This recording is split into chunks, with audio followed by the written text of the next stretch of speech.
Eu convido você a abrir a sua Bíblia em Lucas, no capítulo 2. Como nós já abrimos esse mesmo capítulo nos últimos domingos. E nesse texto nós vamos continuar na sequência das duas últimas palavras, quando à luz das boas novas estamos meditando sobre o advento da alegria. Lucas, capítulo 2.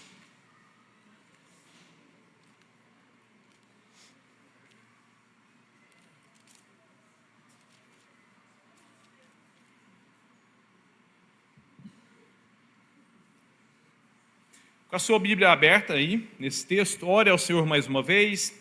Essa oração agora é por você, ore tão somente por você. Peça ao Senhor para falar com você. A minha sugestão é que você fale para o Senhor: Senhor, eu preciso muito de alegria.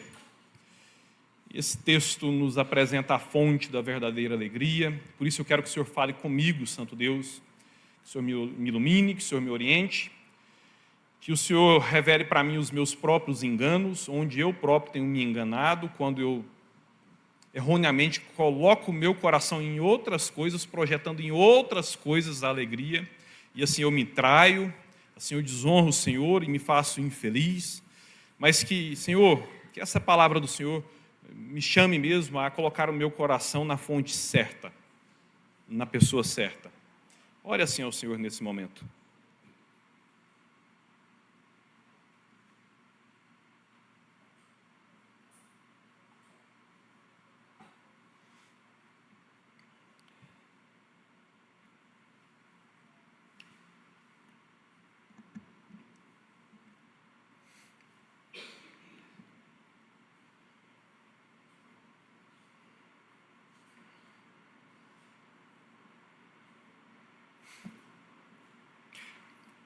Senhor nosso Deus, depois de louvar o Senhor, agora nós queremos te ouvir, e para isso nós vamos ler a tua palavra. E nós sujeitamos ao Senhor nossas mentes, nossos corações, todo o nosso ser. Pedimos ao Senhor para que o Senhor tenha misericórdia de nós, porque ninguém melhor do que nós próprios podemos nos atrapalhar, nós podemos nos distrair. Conceitos pré-estabelecidos podem nos impedir de enxergar a verdade do Senhor. Por isso nós nos rendemos a Ti e pedimos ao Senhor para que o Senhor nos fale, Santo Deus. E assim que o Senhor faça cativo ao Senhor a Tua verdade, todo pensamento, toda a ideia já pré-estabelecida que porventura venha chocar com a verdade do Senhor. E assim então, Santo Deus, coloque-nos para sempre de joelhos, rendidos diante do Senhor, Santo Deus, alegres por Te conhecermos, alegres por Te servirmos, por Te adorarmos. Fala conosco agora, Pai, mais uma vez, em o nome santo do Senhor Jesus. Amém.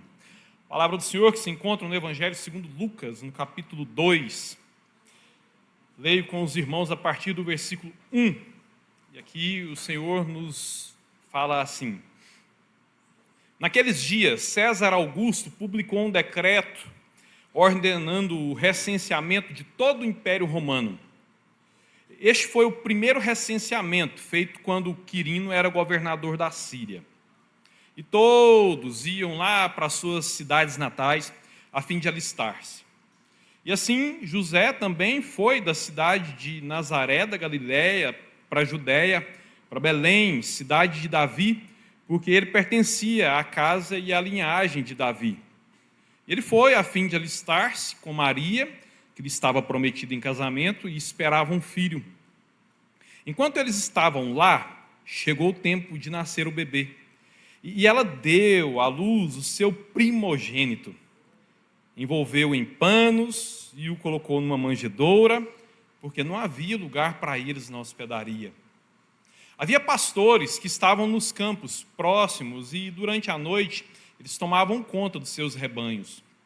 E aconteceu que um anjo do Senhor apareceu-lhes e a glória do Senhor resplandeceu ao redor deles. E, claro, eles ficaram aterrorizados. Mas o anjo lhes disse: não tenham medo. Estou lhes trazendo boas novas de grande alegria, que são para todos os povos. Hoje, na cidade de Davi, lhes nasceu o Salvador, que é Cristo, o Senhor. Todo ser humano necessita de alegria para viver. Você discorda? Quando você está triste assim, você faz de tudo para permanecer no estado de tristeza? Ou você faz os maiores esforços para escapar das garras, da angústia, daquilo que te traz infelicidade, para sorrir, para voltar a sorrir? É fato. Todo ser humano necessita de alegria para viver. E a gente passa assim mesmo, a vida toda perseguindo essa joia preciosa chamada alegria. Todos, em sã consciência, passam a plenitude, a totalidade, a completude das suas vidas perseguindo essa pérola rara, nobríssima e tão necessária chamada alegria. E é fato, meus irmãos, que algumas conquistas aqui desta vida, como, por exemplo, experiências, relacionamentos, bens materiais, até mesmo alguns prazeres aqui dessa vida, essas coisas, sim, elas podem, sim, nos proporcionar alguma alegria. Mas essas coisas, materiais, relacionamentos, experiências e os prazeres aqui dessa vida, quando essas coisas conseguem nos proporcionar algum grau de alegria, sempre será alegria em frações, fragmentos de alegria. Alegria fragmentada, e não apenas fragmentada, mas também transitória. As conquistas dessa vida, bens materiais, prazeres, relacionamentos, essas coisas nunca serão capazes de nos trazer alegria completa e alegria permanente. Isso porque Jesus Cristo, Ele é o único capaz de satisfazer completamente toda, não alguma, não em fragmentos, não em parcelas, mas toda a nossa necessidade de alegria. E o extraordinário em Jesus, que pelo fato de alegria que Ele dá, que emana da própria pessoa dele, ser a alegria verdadeira, além da alegria que vem de Jesus nos satisfazer completamente, a alegria que vem de Jesus também nos satisfaz eternamente. Por que só Jesus? Porque somente esse homem, chamado Jesus de Nazaré, o Cristo, Filho do Deus vivo, porque somente Jesus é capaz de satisfazer plenamente essa nossa fome de alegria.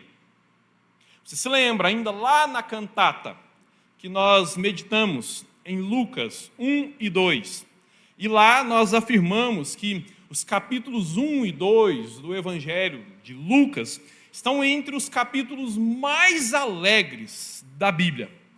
Isso porque quando nós lemos, e depois você faça isso na sua Bíblia, volte a fazer na sua Bíblia, quando nós lemos os capítulos 1 e 2 do Evangelho de Lucas, nós vamos ver que o que o autor faz naqueles 2 primeiros capítulos do Evangelho é apresentar um grupo de pessoas, homens, mulheres, de classes sociais e profissões diferentes, sacerdote, pastores, agricultores e até anjos se alegrando, e não apenas se alegrando, mas se alegrando muito, porque estavam se alegrando de verdade. Todos eles, muito alegres, todos eles recitando poesias, exaltando a alegria que estava em seus corações, todos eles cantando para dizer que estavam felizes. Lucas 1 e 2.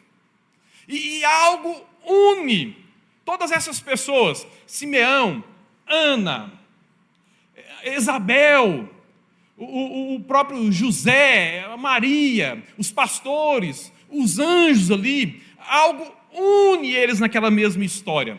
Isso porque eles tinham a mesma fonte de alegria.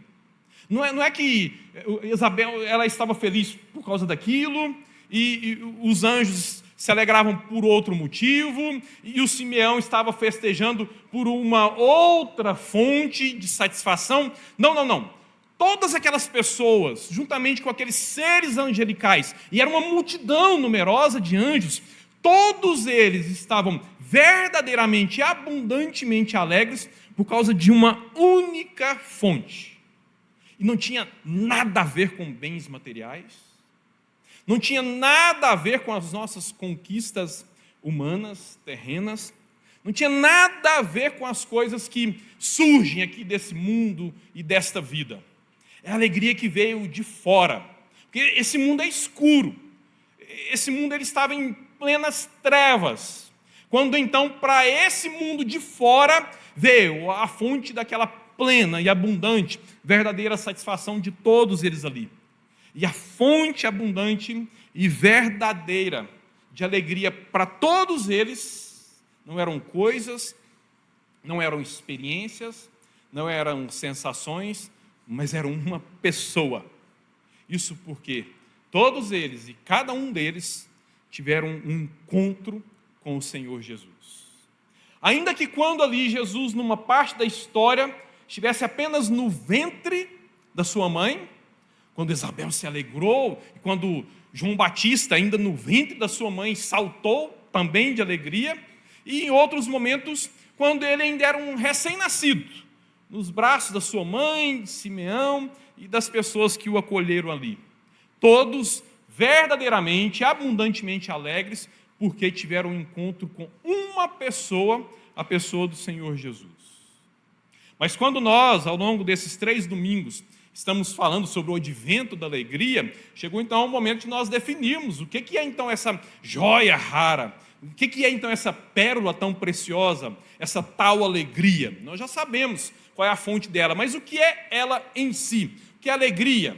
E eu pergunto para você que isso é tão importante, né? Ou você gosta de ser triste, ou você gosta e fica satisfeito quando está triste, ou é a sua realidade. Quando você se encontra triste, você quer fugir daquele estado de insatisfação e quer se alegrar. O que é alegria?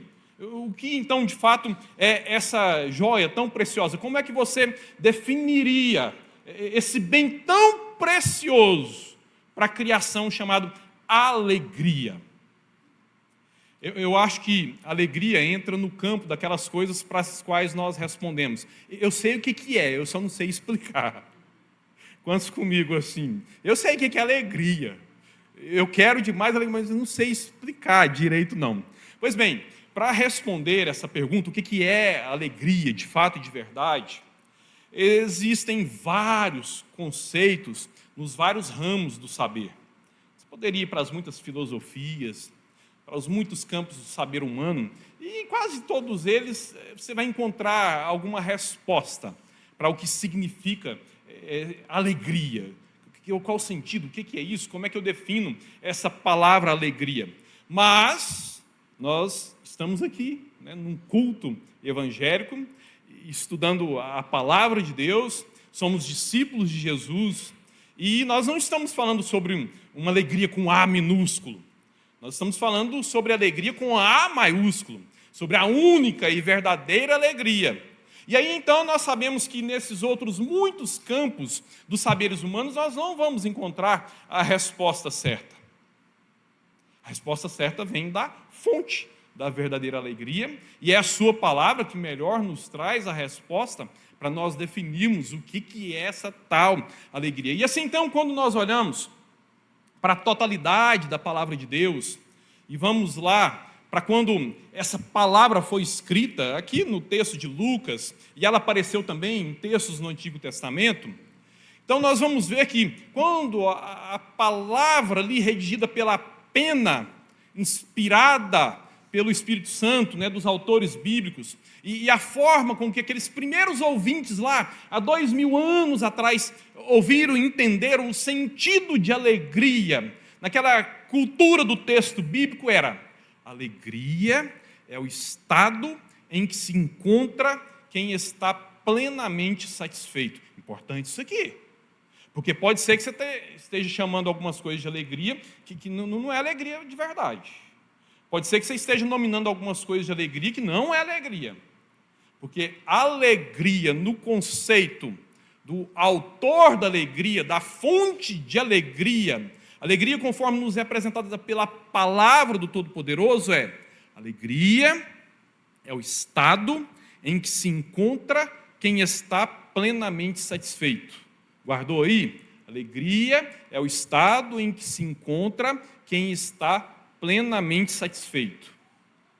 Mas aí aparece uma outra palavra, que a gente precisa definir também, para nós definirmos completamente a alegria, porque aparece a palavra satisfação aqui.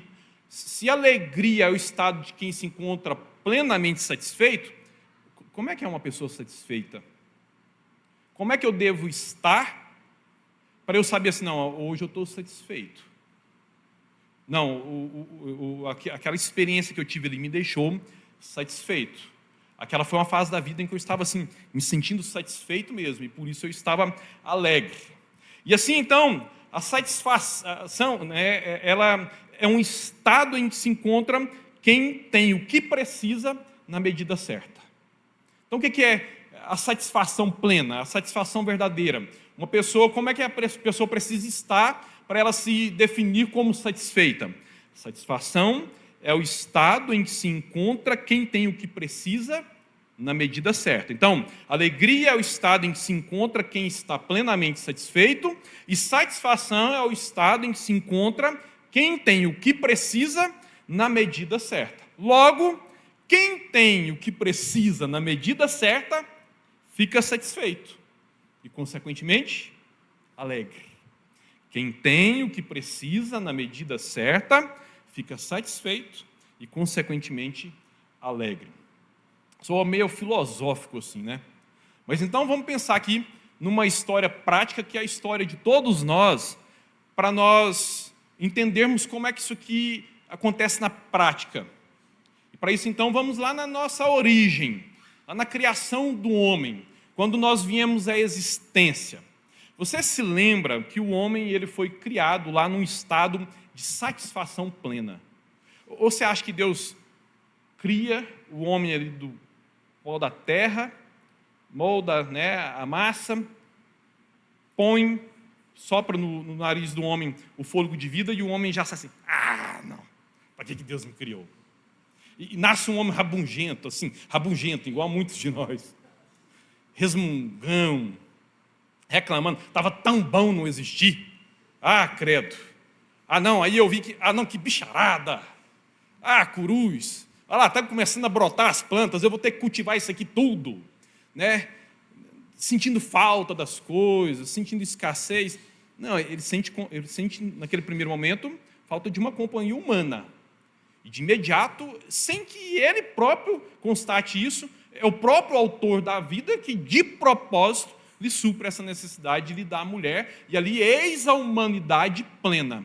Adão e Eva plenos, satisfeitos, felizes um com o outro, de bem com toda a criação, lidando bem com a existência pessoal e a existência dos demais, que ali estavam com eles no jardim. Mas existia uma base para aquele estado de satisfação. O homem não era capaz de se satisfazer por si mesmo.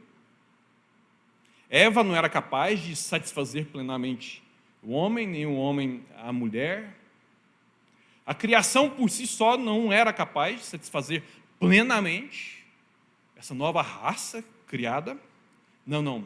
Existia uma base para aquele estado de satisfação. O homem estava satisfeito porque ele estava em comunhão com Deus. Porque o seu Criador, o autor e permanente fonte de vida e da sua subsistência, eles estavam bem, eles estavam em comunhão. O homem estava ligado na sua fonte de vida. Ele estava ligado na sua fonte de satisfação. E daí, então, estando bem com o autor da vida, o autor e sustentador da vida, a consequência disso é que todas as outras relações iam bem também. Porque o homem estava bem com Deus, porque a mulher estava bem com Deus, os dois estavam bem um com o outro e de bem com toda a criação. Todas as outras relações, todo aquele estado de satisfação dependia primordialmente, dependiam essencialmente da comunhão do homem com o seu Criador. E esse é um princípio que perdura até hoje e que perdurará por toda a eternidade. Se você não estiver bem com o seu Criador, você nunca conseguirá satisfazer o seu cônjuge. Se você não estiver bem com o seu Criador, você nunca conseguirá ser uma bênção para os seus filhos. Se você não estiver bem com o seu Criador, você nunca vai conseguir ser um profissional ideal. Se você não estiver muito bem ligado à fonte da sua vida, o Deus que te criou, você nunca será um ser humano pleno, você nunca será um ser humano satisfeito. Porque a nossa fonte de satisfação é o nosso Criador. Portanto, de repente você está se enganando, se apoiando em relacionamentos para ser feliz. De repente você está negando a sua própria essência, buscando coisas desse mundo, coisas dessa vida para tentar se alegrar. Quando a essência da satisfação você está desprezando. E inclusive desprezando para buscar essas outras coisas. E já de imediato o chamado dessa palavra para você é: volte para o Criador. Você quer ter paz, quer alegria, quer se sentir satisfeito? Volte para o Criador. Volte, busque nele a restauração da sua comunhão com ele.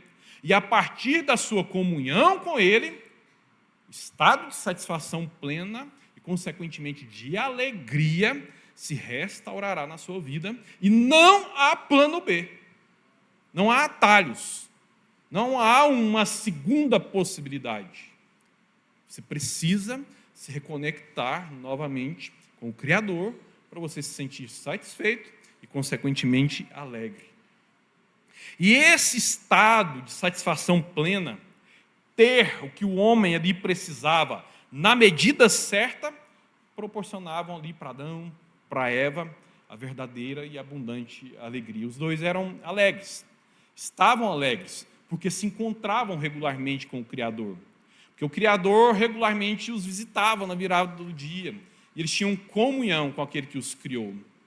Satisfeitos, tendo o que precisavam, na medida certa, e assim, alegres, de verdade.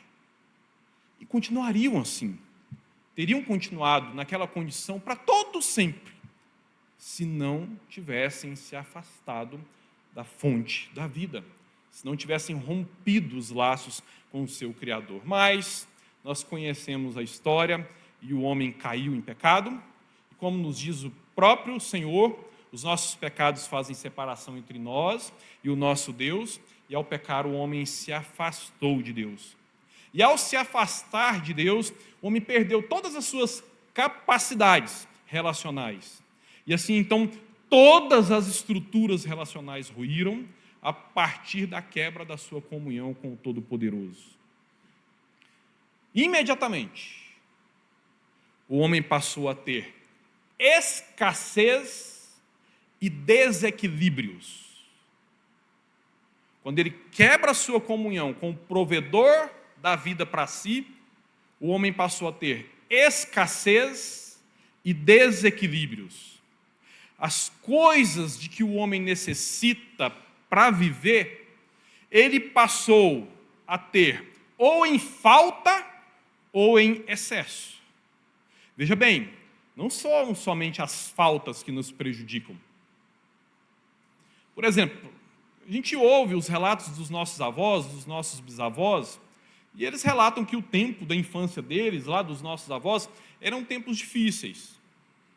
Nós próprios aqui, quando nós nos lembramos da nossa infância, você ia lá no supermercado, nem de longe existia a variedade de produtos que existe hoje.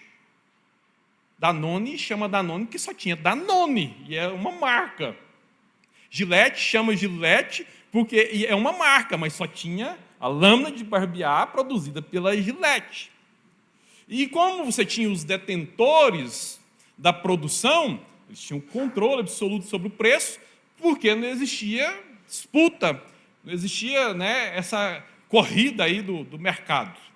Hoje não, a gente vai lá, você chega no atacadão, você tem, né, uma parede imensa, e você escolhe a marca do Danone, do iogurte, que você vai comprar para o seu filho.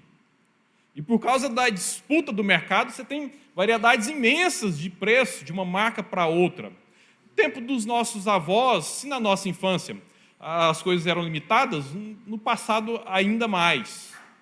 E muitos relatam que tiveram dificuldades, que conheceram a fome, conheceram a privação, às vezes até tendo dinheiro guardado em casa, mas não tendo onde comprar. O problema da nossa geração é outro, já é o excesso. Nós nos prejudicamos, nós detonamos com a nossa saúde, não é pela escassez, não é pela falta, é pelo excesso de tudo. Por isso, quando nós pensamos naquilo que nos destrói, nós devemos pensar tanto na escassez quanto no excesso. O homem, então, passou a ter desequilíbrio nas suas necessidades, tendo escassez, tendo excesso, tendo faltas e excessos. E tanto a falta quanto o excesso prejudicam a existência, a subsistência humana. E isso, meus irmãos, gera insatisfação. E insatisfação impede o estado de alegria. Na visão antropológica bíblica, o que eu quero dizer com visão antropológica bíblica? Quando você olha para o manual da vida, a origem do homem, como é que o homem funciona, quem eu sou, né? E assim, então, nós devemos olhar para o manual do Criador da vida. Quando você compra um carro, o seu carro está lá, o manual, dentro do porta-luvas. Os atuais você só recebe um QR Code, e através do QR Code você acessa o manual virtual. Você compra um eletrodoméstico, dentro da caixa vem um manual, agora vem só um papelzinho também com o QR Code, mas o fabricante conhece o produto que ele criou, então ele também gera o manual. Nós fomos criados, e o nosso Criador, ele fala sobre nós, sobre quem nós somos, como é que funciona a nossa vida, como é que a nossa vida deve ser vivida. Daí a antropologia bíblica. Olhamos para a palavra de Deus, para ela dizer para nós quem é que nós somos, para ela contar para nós como é que nós devemos usar, viver as nossas vidas. E quando nós olhamos para o manual da nossa existência, o manual, né, que foi escrito pelo mesmo que criou as nossas vidas, que me criou, que criou você, nós aprendemos ali que o ser humano, ele tem 4 principais sensores que lhe capacitam a perceber as suas necessidades vitais. Veja bem, seu carro lá tem alguns sensores, e aqueles sensores, eles funcionam lá dentro do motor do carro. Você não vê o sensor, a maioria de nós nem sabe onde esses sensores ficam, mas você enxerga o painel do carro. E de repente acende uma luzinha ali que diz que o carro está aquecendo. O carro está aquecendo, você sabe que geralmente ele está precisando de água. Para você saber que ele está precisando de água, para o painel, o carro contar para você que ele está precisando de água, um sensor lá dentro do motor identificou isso e contou para você através da luzinha vermelha no painel. Pois bem, nós, os seres humanos, de acordo com o manual, temos 4 principais sensores que mostram para nós, que levam-nos a perceber as nossas necessidades vitais, do que é que nós estamos precisando para preservar a nossa vida, ou do que é que nós estamos precisando jogar fora para continuar preservando as nossas vidas. O primeiro sensor é o nosso corpo físico. E o nosso corpo, ele trabalha com um sensor que mostra para nós as nossas necessidades fisiológicas. Por exemplo, quando você está precisando comer, barriga ronca. O corpo está falando, você está precisando comer. Tem uns que começam a tremer. Da meio-dia, né, quem é acostumado, nós que somos acostumados a almoçar 11h30, da meio-dia já está tremendo, andando amarelão, suando frio, começa a desmaiar. Eu brinco e falo, gente, se eu passar mal aqui é só pôr uma colher de arroz na minha boca. Né, foi fome, eu almocei depois da hora. Né, você sente a boca seca, você está precisando se hidratar, precisa tomar água. Você começa a ser exposto a uma temperatura muito baixa, que começa a degradar a sua integridade física. Você arrepia, você sente frio. O motor, a máquina está precisando, né, está trabalhando demais, está descansando de menos. As baterias estão precisando ser recarregadas. Você sente cansaço. E o nosso corpo vai dando sinais, revelando para nós as nossas necessidades vitais, físicas, fisiológicas. O outro sensor é a nossa mente. Mostra para nós as nossas necessidades intelectuais. Você pensa que esse negócio de intelectualidade, conhecimento, estudar, saber das coisas é mera vaidade? Você foi criado à imagem e semelhança de Deus. A mente mais extraordinária de toda a criação. Você acha que essa mente extraordinária criou um ser sem capacidade de ser criativo, de criar o belo, de reproduzir arte, de buscar o conhecimento? O Senhor, Ele tem prazer em que a gente aprenda, Ele tem prazer em que a gente reproduza, Ele tem prazer em que nós exaltemos, o glorifiquemos, imitando Ele nos seus aspectos criativos. Daí então, a nossa mente ela tem carência de conhecimento. Glorificamos o Senhor quando apreciamos o belo, porque o nosso Deus é belo e Ele é a referência do belo. O outro sensor, junto com o corpo e a mente, é o nosso coração. É claro, não é esse músculo aqui, e a gente não sabe onde está esse coração, aqui dentro, né? Mas o nosso coração, como centro das nossas emoções, mostra para nós as nossas necessidades afetivas. Nós precisamos de amor, nós precisamos ser amados, precisamos de afeto, toque, presença, precisamos de amizades. E o outro sensor é a nossa alma, que mostra para nós as nossas necessidades espirituais. Eu preciso sentir paz, eu preciso sentir esperança, eu preciso ter fé. Esses 4 sensores, os principais: corpo, mente, coração, alma. E as coisas que nós buscamos aqui nessa vida, meus irmãos, o tempo todo, elas visam satisfazer as necessidades legítimas que nos são apontadas por esses sensores. Quando as necessidades, então, elas são supridas, nós ficamos satisfeitos, e quando nós ficamos satisfeitos, nós ficamos alegres. Acontece que, como já foi dito, nada nesta vida pode satisfazer tudo de uma vez.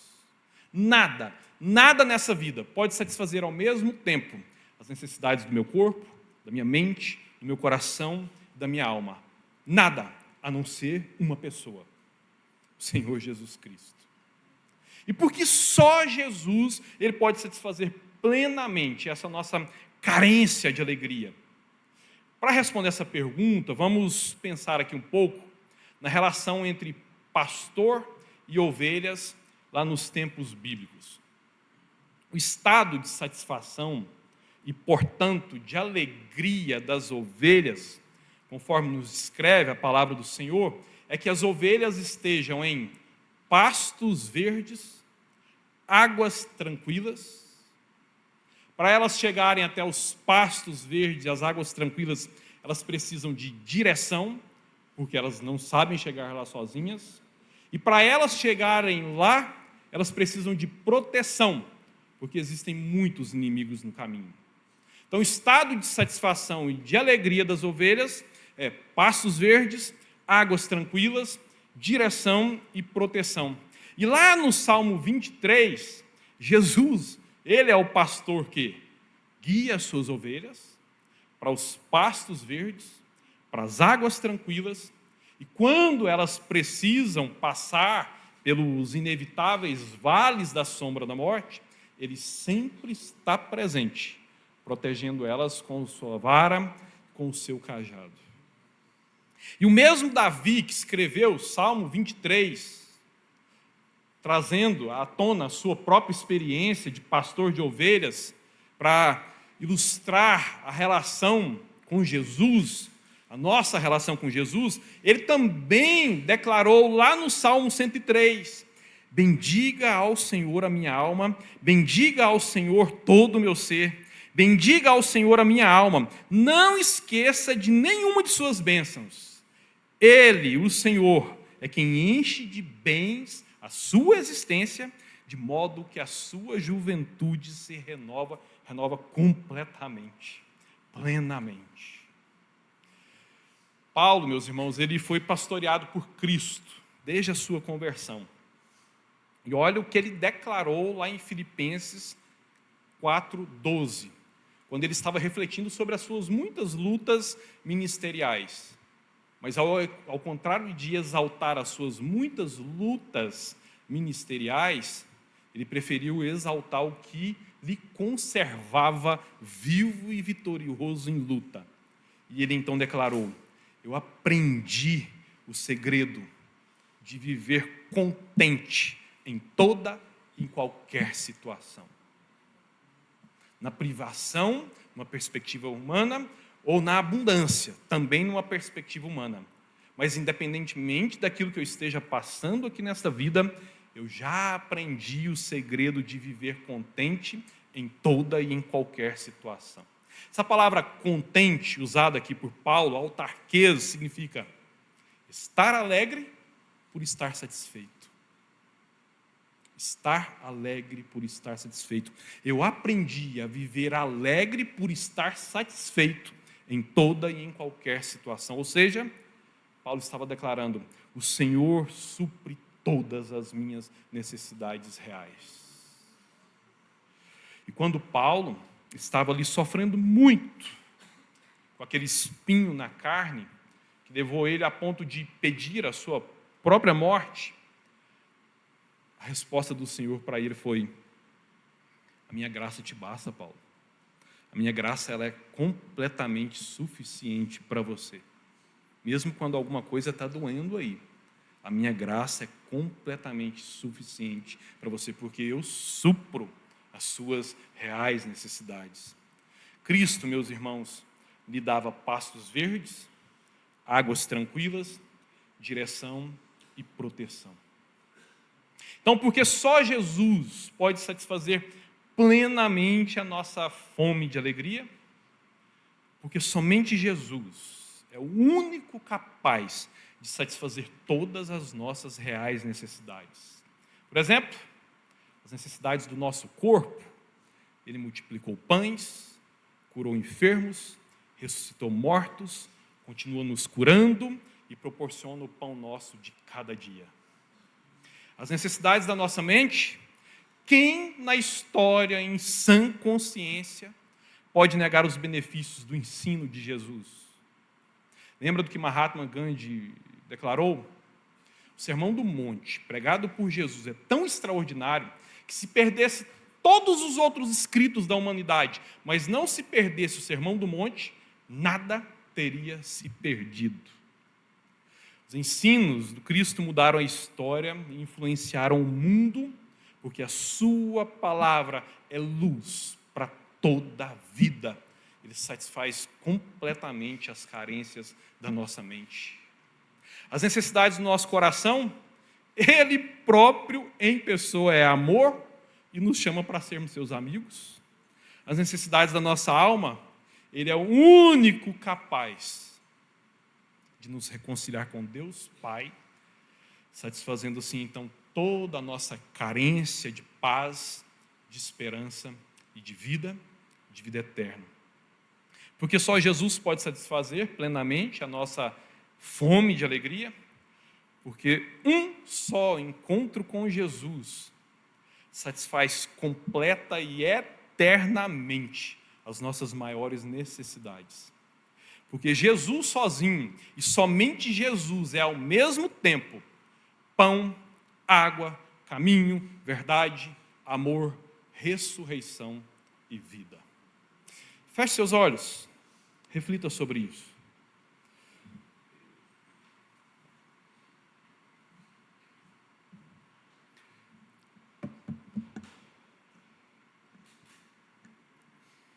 Se você tem Cristo, você já tem a alegria verdadeira. Pode ser que as adversidades dessa vida tragam uns abalos, como o próprio Paulo experimentou na sua pele ao sofrer com o espinho da carne e pediu a sua própria morte. Mas tão rapidamente foi lembrado pelo próprio Senhor que a graça dele bastava porque ele satisfazia todas as suas necessidades. Por isso, o chamado dessa palavra para você que está em Cristo, mas que nesses dias se encontra triste, o chamado da palavra do Senhor para nós nós teremos aflições nesse mundo, mas devemos ter bom ânimo, porque Ele já venceu o mundo, e nós já temos a fonte da verdadeira alegria em nós. As nossas dores, as nossas lágrimas aqui, elas serão só passageiras, porque a alegria eterna, a alegria verdadeira, a fonte dessa alegria já habita dentro de nós. Agora, o seu caso pode ser outro. Você se encontra triste nesses dias, e quando você pensa na sua relação com Jesus, você se vê longe de Jesus. Mas um dia você experimentou essa alegria, porque pode ser que nesses dias você esteja afastado dos caminhos do Senhor. Com toda certeza o Senhor te trouxe aqui nessa noite, porque com essa palavra Ele está te chamando, filho, volta. Volta, para você voltar a experimentar aquela alegria que um dia você experimentou. Você já conhece a verdadeira alegria. Nada nessa vida poderá te dar alegria maior do que aquela que um dia você experimentou, quando você desfrutou do colo de Jesus, das mãos de Jesus, do afago do Espírito Santo em você. Então saia desse estado de engano, volta para os pés de Jesus, volta para os braços de Jesus, volta para o colo de Jesus. Agora talvez você se encontre numa outra situação. Talvez a sua condição seja de alguém que nunca andou com Jesus. Você conhece Jesus religiosamente, porque mora num país cristianizado, talvez até já saltou de religião para religião, mas nunca experimentou essa paz verdadeira dentro de si. Você sabe que você veio aqui? Não foi porque essa pessoa te convidou, não. A pessoa que te convidou foi o próprio Senhor Jesus, porque Ele quer emanar vida e alegria de dentro de você. Por isso, o chamado dele para você nessa noite é: eis que estou à porta e bato. Estou batendo na porta da sua vida, abra a porta da sua vida. Eu vou entrar, vou fazer um banquete com você. Por isso, ainda que você não entenda, você pensa, eu não sei orar, não sei falar sobre essas coisas, fala com as suas próprias palavras, o seu próprio coração. Jesus, me salva. Jesus, eu quero experimentar essa verdadeira alegria. Vamos ficar todos de pé. Seja qual for a sua condição, ore ao Senhor. Você já está com Cristo, alegre-se nisso. Você já está com Cristo, mas está triste nesses dias. Agradeça ao Senhor, porque essa tristeza é passageira com toda certeza. Você já conheceu a alegria de Cristo, mas hoje está longe dos caminhos dele. Volta para Ele. Você nunca experimentou a alegria de Jesus. Hoje, pela primeira vez, entregue-se a Ele. Senhor nosso Deus, tem misericórdia de nós. Ouça as orações que estão sendo feitas aqui nesse momento. Em especial, ouça as orações que não estão sendo feitas. Porque não há coração duro o suficiente que o seu Espírito não possa quebrar. Que a tua palavra, ela é quem tem o poder de entrar lá no íntimo do nosso ser, separar juntas e medulas, bagunçar o nosso espírito, a nossa alma. Por isso, com o poder do Senhor, ministra assim em cada um de nós. Renova a alegria daqueles que carecem de renovo. Restaura a comunhão daqueles que um dia te conheceram, mas hoje se encontram longe do Senhor. E alcança, Santo Deus, resgata, salva aqueles que nunca desfrutaram da salvação em Cristo Jesus. E assim abençoe a todos nós, Santo Deus. Nós rogamos a Ti para que assim seja, em o nome santo do Senhor Jesus. Amém.